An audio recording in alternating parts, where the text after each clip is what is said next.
السلام علیکم ورحمۃ اللہ وبرکاتہ۔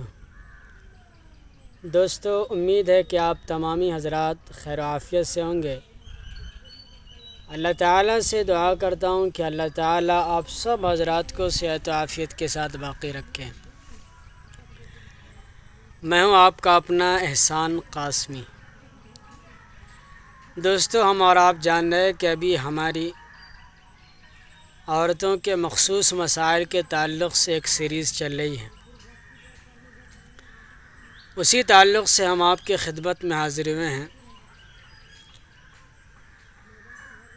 دوستو، آج کا مسئلہ یہ ہے کہ اگر کسی شوہر نے، کسی شخص نے اپنی بیوی سے حالت حیض میں جمع کر لیا تو یہ عمل جائز ہے یا نہیں، اور اگر ناجائز ہے تو کیا اس کا کفارہ لازم ہوگا؟ نیز حالت حیض کا علم شوہر اور بیوی کو نہیں تھا اور وہ بھولے سے کر لیا تو پھر اس صورت میں کیا ہوگا؟ ان ساری چیزوں پر انشاءاللہ تعالی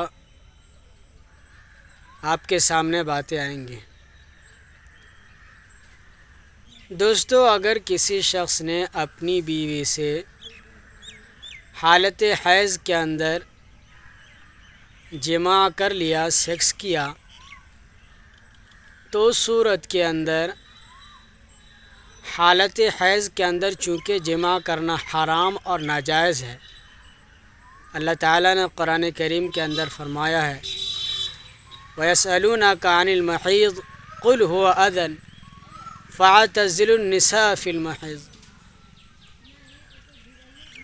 یعنی حالت حیض کے اندر عورتوں سے سیکس کرنا، عورتوں سے تعلقات قائم کرنا جنسی، یہ ناجائز اور حرام ہے۔ لہٰذا اگر کوئی شخص کام کرتا ہے تو اس صورت میں اس کو صدقہ دینا پڑے گا۔ چنانچہ اگر کوئی شخص حیض کے شروع ایام کے اندر اگر سیکس کرتا ہے تو پھر اس صورت میں 1 دینار صدقہ دینا پڑے گا، اور اگر اخیر ایام میں کرتا ہے تو پھر اس صورت میں جو سرخ خون آتا ہے تو پھر اس وقت اس کو نصف دینار صدقہ دینا پڑے گا۔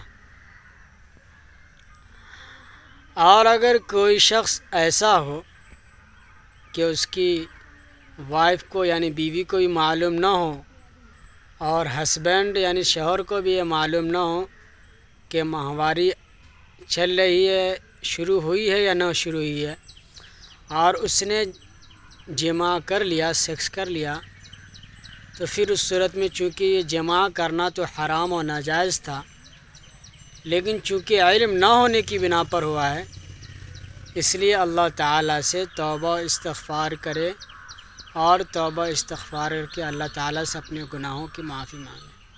اس لیے دوستو، حالت حیض کے اندر اپنی بیوی سے جمع نہ کرے، اگرچہ دونوں رضامند ہو تب بھی ناجائز ہے، اور اگر کر لیں ہو گیا تو پھر اس صورت میں اللہ تعالیٰ سے معافی مانگے، اور معافی مانگنے کے بعد صدقہ دیں۔ السلام علیکم ورحمۃ اللہ وبرکاتہ۔